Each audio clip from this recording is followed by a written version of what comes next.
All right, guys, welcome to the Crawford County, Illinois Ghost Hunter Society live talk show.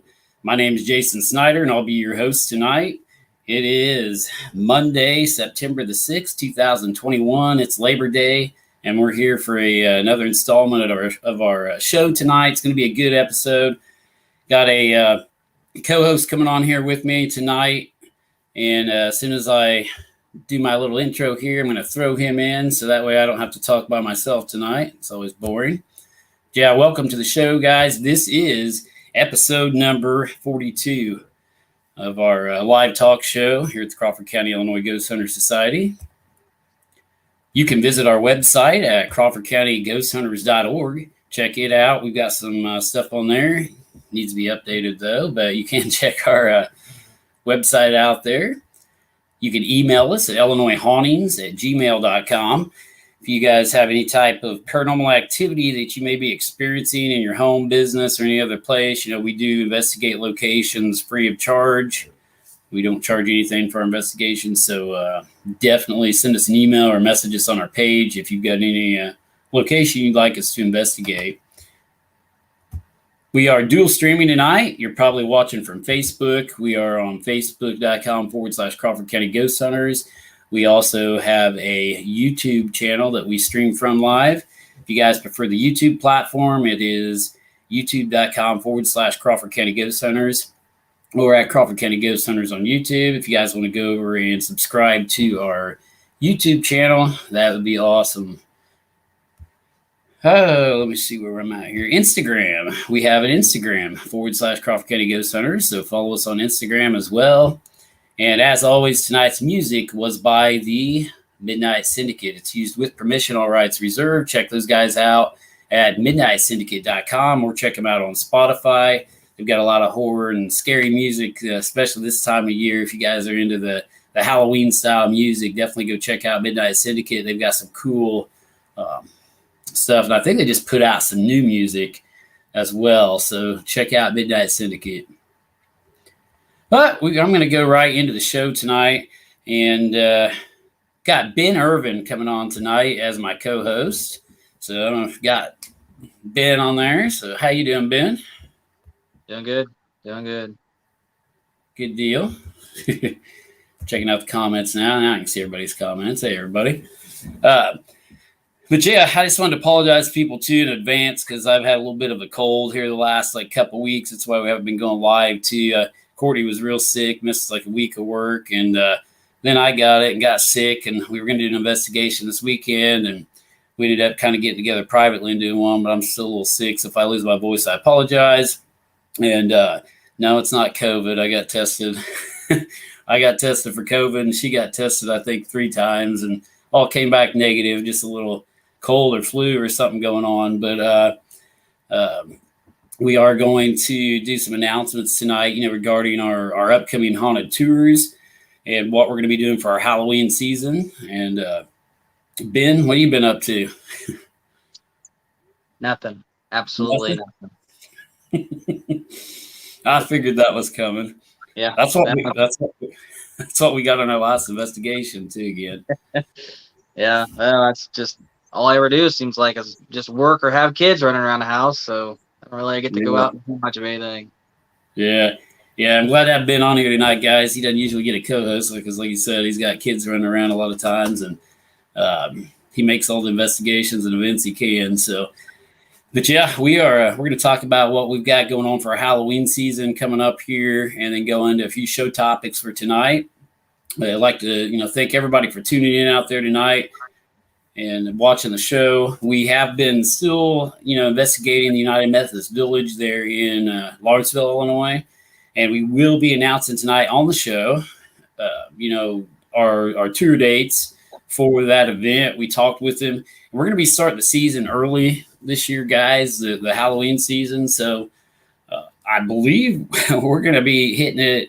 Let me see here. In the end of September, we're going to be doing the last 2 weekends in September. So it's going to be coming up. We've got a couple of events I believe we're going to do at the Methodist Village. We're going to offer some haunted tours to the public. So you guys are hearing it first right here tonight on the show. Looking at my dates, it looks like the dates for the haunted tours of the Methodist Village starting in September. Now, we're going to have stuff going on every weekend in October as well. We just have to plan more of that stuff because we got the Methodist Village we're going to be offering tours at. We're going to be doing the Lawrenceville Masonic Lodge again this year. So if anybody missed that one last year, you'll get an opportunity to go back to that. And we're going to be making, raising money for the Masonic Lodge there in Lawrenceville like we did last year. And we got to get with Bob. Looks like he's on there right now, McMillan out there. So, we got to get with him and schedule some dates for that. So we're definitely going to be doing either 2 nights or 2 weekends at the lodge we're going to be doing. We may have to split up team-wise, and half my team go there and half of it go to the village, but we're going to be doing 2 different things, so you guys may have an option of what you want to do. But, yeah, it's going to be cool. It's going to be a really fun Halloween season this year, because of the village and everything, so that place has been increasing in activity. But we're going to do the last, like I say, it'd be the 17th and 18th in September is going to be United Methodist Village to kick off our Halloween season. We're kicking it off early this year. And then the Friday, the 24th and the 25th of September, we will also be doing a United Methodist Village tour. So got 2 weekends here at the end of September coming up, 17th, 18th, 24th, and 25th. If you guys want in on those United Methodist Village tours, send us a message. You can message us right now, give us your name, how many will be coming. It's going to be, I think the price is going to be $20. That's what we charged for Pine Lawn also, I believe, wasn't it last year, Ben? And we do 20. And sure. we had a massive crowd at Pine Lawn. Yeah, they did all right. It was a good season. Yeah, definitely. Yeah, last year was an amazing year for ghost hunting in general. I'm going to turn my volume off on that thing. You guys are going to hear my text messages coming through all night. But the Methodist Village, it's going to be $20 a person, like I say, and just message us now. Tell us how many people you want, and we'll put you down on the list. I don't know if we're going to limit the number of people right now due to COVID. With COVID flaring back up right now, we'll see what happens with that. But as of right now, we're just going to say, there's not really any limit unless we're told otherwise by then, that we can't have a certain amount of people. But we'll definitely let you know. And, if you message us and we get too many people, we'll shut it off at a certain point. But definitely, sign up for one of those days, 17th, 18th, 24th, or 25th of this month. And like I said, tell us how many you've got. Give us your phone number so we can reach you, if something happens, and how many, you think you'll be attending. It's going to be pretty cool. Bring your flashlights, bring any type of, investigation equipment you've got, cameras, any personal equipment that you might own. If you're a ghost hunter out there watching this, another paranormal team or another paranormal investigator, these tours are for you too. We can, you guys can go on these, and it's going to be a guided tour where we do the history and hauntings of the tour, just like we do at other places. And then again, you'll probably be with a small group or guided group, to be able to take off and go do what you want to toward, middle night or whatever after our tours and historical part, the history gets over with, because that building's big. As Ben can attest to, when we kind of showed the building the first time we investigated, I think you kind of helped, because I left for a minute. You kind of walked around too. That building, what it take us like an hour though. Well, I was just trying to kill time for a little while. I was waiting for you to not get arrested outside. Yeah. Oh yeah. Yeah. That's when Ben found the Gilligan hat that night. I found the Gilligan hat, and you were outside talking to the cops because they showed up. And yeah. It was a kind of a big mess. Yeah. I went outside and the police showed up. Somebody got reports of lights inside the building, and I thought we'd broke into the village or something. I didn't have permission to be in there, so I was out there talking to the police. I'm like, yeah, we got permission. The owner's in there with us and everything. So that was kind of an interesting night. But it's gonna be a fun time in there, guys. It's a big building. It's a really cool place to just explore. And some of you, I'm sure probably worked there back in the day. Yeah, there was a lot of people that worked at the Methodist Village. So, if you just kind of want to come back even for a little reunion, that'd be a cool thing. If you want to see the building again and what it looks like now, and reading some of the comments. But yeah, it's gonna be a good time. Um, got Greg Koss on here, and Joshua, Jacob. We got a lot of people watching. So, but yeah, what's your opinion on the village, Ben? I mean, what do you think? We went in there again. You weren't there the last time, were you? No, I didn't get to go the last time. I mean, I don't know what it's got. It's like the village is separated into two different parts. And which part do you feel like there's more activity at, in the newer part, or the older section there, where there's the what, 3 or 4 stories there? Yeah, the Holden Center. Yeah. This is weird, and like as creepy and scary as the old part looks. I mean, I seem to spend more time. I get drawn to the new part for some reason. I don't know. I think there's more activity in the newer part, but I feel like I'm kind of doing the old part a little injustice though, because I haven't spent as much time over there, and I don't know why. I think it's just because of it's been extremely hot the last few times I've investigated it too. It seems when you get over there into that 3rd floor, the higher you go, the hotter it gets. So I think when it cools off a little, and especially during these tours, we get a bigger group of people in there and send people over there. They may have experiences, and that old part may come to life because we just haven't spent a whole lot of time in the older part. The newer part is so big, we're still investigating it. And I think we're almost 9 investigations in now. I think we've been there about 9 times. So.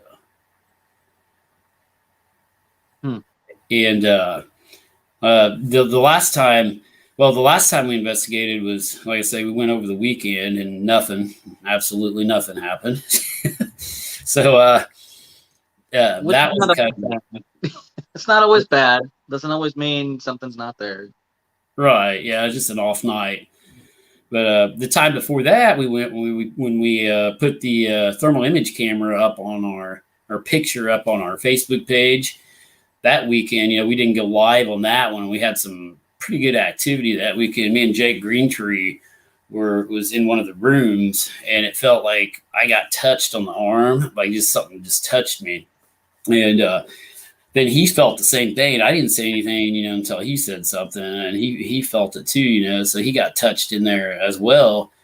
And we later found out after that somebody had passed away in that room, pretty tragically, with a fall. And that's what's really interesting, because there's personal experiences happening here at the village that people are having. It's like an individual experience. I don't know how to explain it. It's a little different than Pine Lawn, because at Pine Lawn, they threw marbles at everybody. Everybody's seen that, seen the activity that took place. But in here, people are like just having individual things happen to them. Like Kelsey's had her own things happen. Jareth had his own thing happen. I've had stuff happen. Just James, Pinkston, he had stuff happen. Like, have you had anything major happen to you? Like, there? No. Yeah. Not yet. I would say, how many have you been there? How many times have you been there now? I think I've only been here twice. Yeah, that's what I thought. I think you've missed a few of them, so that may be why. But yeah, we will be doing those. And again, October, is going to be full of all types of events. We may be having a bigger event there at the village that we're going to be talking about, closer to October. We've been tossing around the idea of the scavenger hunt this year, guys, because we've been getting a lot of emails about it. People really like that scavenger hunt we put on. So we may be doing the scavenger hunt as well, but no promises on that, just because we got so much going on with the village and the lodge and everything. I don't know if we can get to it, but we might just have to make it like a separate thing or something, where people can do the scavenger hunt. Maybe put one of the members or something in charge of the scavenger hunt and do it, and then other people can be doing the Methodist Village or something investigation the same night or something. Just depends on whatever people want to do, or however many people sign up for it. Yeah, we may have to do that. we're getting a lot of requests for it, so we may have to just go ahead and have it somehow. Change it up a little this year, definitely with different stops, because people are going to start learning where to go. We don't want that.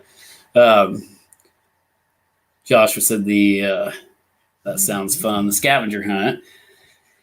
But checking my messages, sorry guys. Yeah, that's what we got going on. For that, we're going to be investigating some other locations if we have time in between then. We've still got the pub at Robinson on our list. We've got, have you talked to him lately, Ben? No, I haven't. Not lately. Okay. Got several places, on our list to investigate around the area. We're also, if we have time, we maybe just do a night or two of our regular haunted tours here in Crawford County as well, where you guys follow behind in your vehicles. And, people always like that also, but we've only got so many weekends and a lot of places to go. So, yeah, I mean, maybe if anything, we can maybe make a scavenger hunt down around Lawrenceville area or something, and run it up around maybe, do a different area. Well, since it's kind of tied in with the Betsy Reed and everything a little bit, and kind of all in the same area there, we could maybe just make a scavenger hunt there and make Methodist Village the central, location. Yeah, that's a good idea. Yeah, we'll have to talk about that.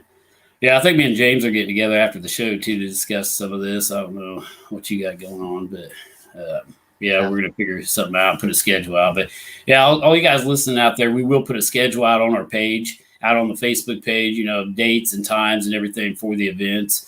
And I believe we're gonna start the Methodist Village haunted tours around like 8 p.m. because we'll probably do an hour of the building tour of showing you guys the building, taking you through there just so you get familiar with it, and then start the actual paranormal investigation part around 9 p.m. So that way, it may take a little longer than an hour because that place is huge. I was going to say, you'll have to move really fast if you're going to make it just an hour. Right. You're like a constant walkthrough just to get through that place. Yeah. Yeah, so I definitely expect an hour and a half of just seeing the building, guys. I mean, it's that cool.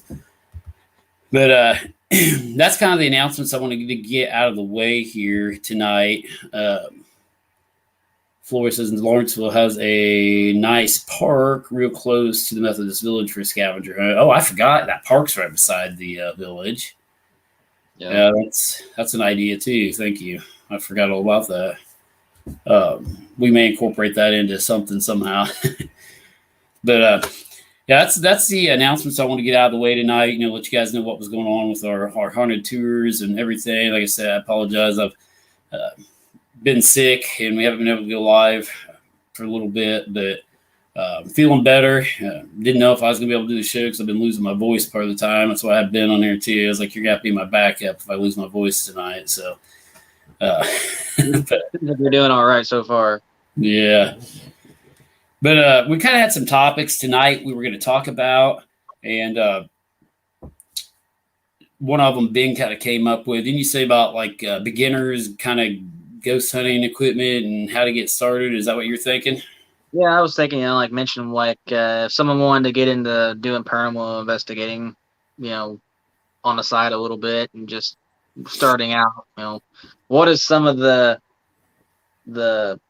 main tools or the best tools to get first off, if you're going to start doing paranormal investigating, will be, what's some of the cheaper stuff maybe to get, or what's some of the the best things to use, first off whenever you start doing investigations. Yeah, that's a good topic. Yeah, I think, this, of course, this is my opinion. I think, if you're first starting out in the field, you're getting into ghost hunting, or you're just a hobby ghost hunter, or you're even starting a team, some of the best equipment is anything that can document, whether it be through audio recordings or video recordings, something that you have actual proof and evidence of your findings. Instead of going with these big fancy EMF meters and all these flashy things you can get off Ghost Stop, start with the basics, your basic digital recorder, or even an old cassette recorder. Those even work. A good old Walmart. I'll tell you what's crazy at Walmart right now.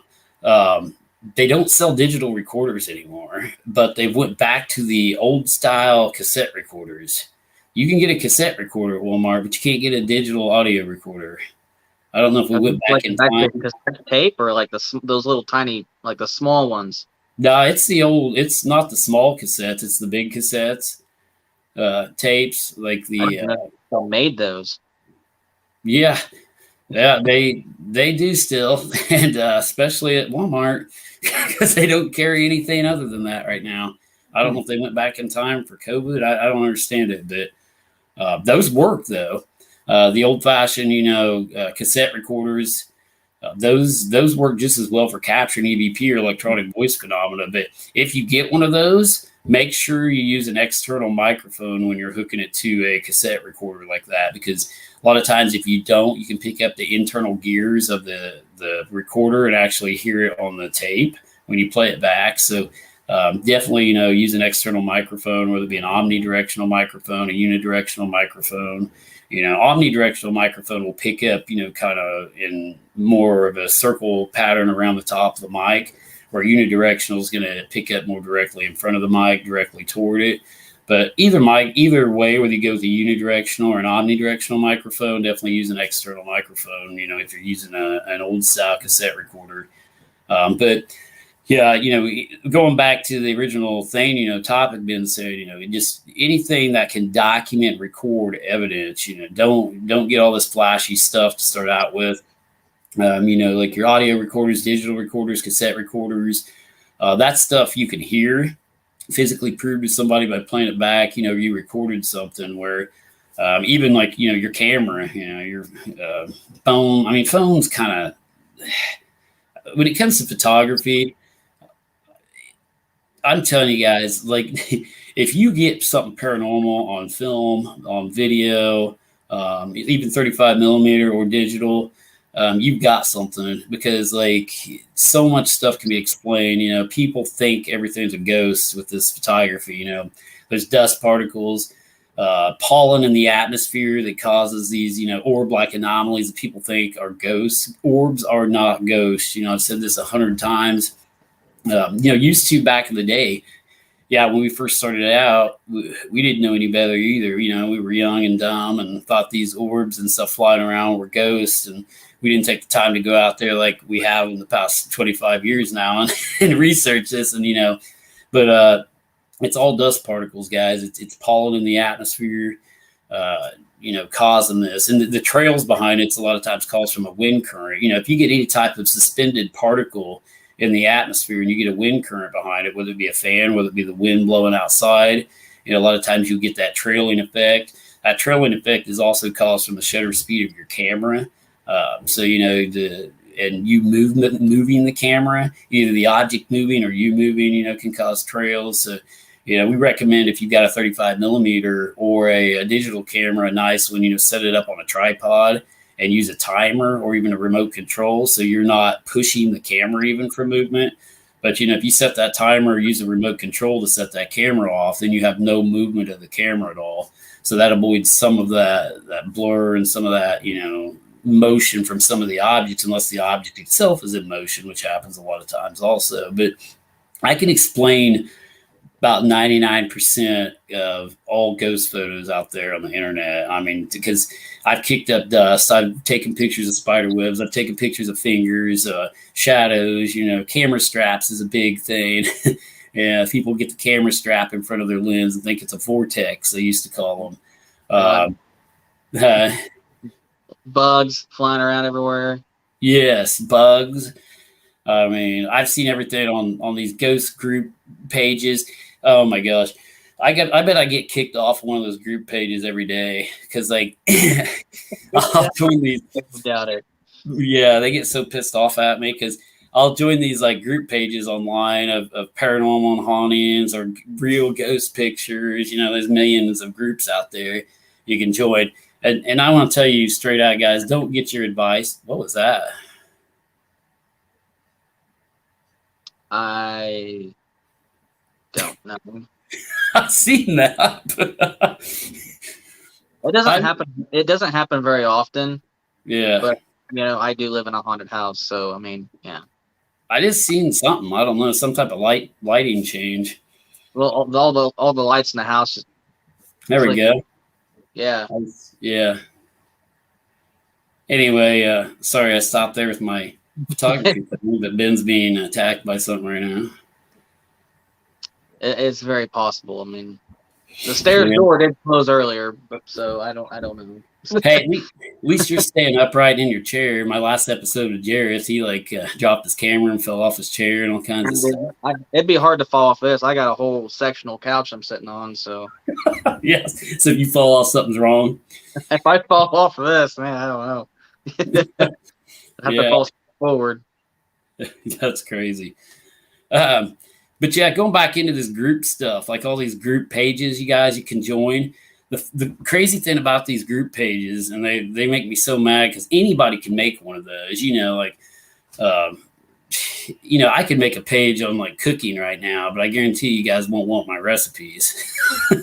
But that's what I'm saying. Anybody out there can make these ghosts and haunting group pages. They don't have to be a paranormal investigator. Like thousands of people join these things and start talking on there, and most of the evidence and most of the advice on there is just bogus. I mean, it's just like it's fake. It's pictures of everything from dust to camera straps to bugs, and pareidolia is a big thing. When you get pareidolia, it's basically you'll take a picture and you'll think there's a face or an image or a person standing in it, but in the background, it's actually the background creating the illusion that somebody's there. It's kind of like matrixing. Your pixels. Hold on, I may have a fire. Maybe somebody had a wreck or something, and that's why the lights keep flickering. Somebody hit a telephone pole or something.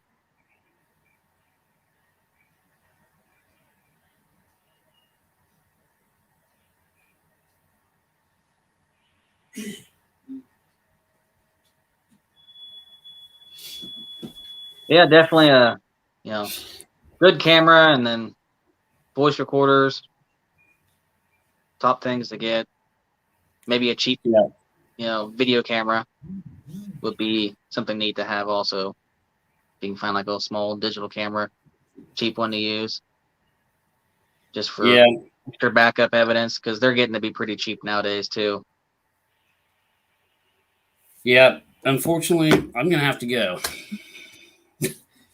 I'm getting called out for a medical call, so I don't know. I guess we will do this show again. Call it a night. Yeah. So, all right, guys. Sorry about this, but I'm getting called out for the fire department again, so I'm going to have to get out of here. I will maybe do the show again tomorrow night or Wednesday night to catch up with this. But thank you guys for watching. Going to have to get out of here. Thanks. All right. See ya. Yep. Bye.